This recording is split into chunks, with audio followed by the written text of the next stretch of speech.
কোন আপোন কোন পৰ বেয়া সময়ে মোক সকলো ক'লে। এতিয়াতো আপোনসকলেই ঠগে, শত্ৰু কথানো কি ক'ম।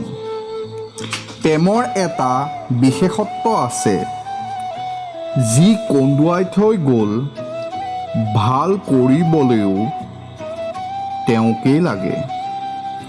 এই পৃথিৱীৰ সকলোতকৈ গধুৰ বস্তু হৈছে স্বাৰ্থ, যিটো ওলাই যোৱাৰ পাছত ডাঙৰতকৈ ডাঙৰ সম্পৰ্ক পাতল হৈ যায়।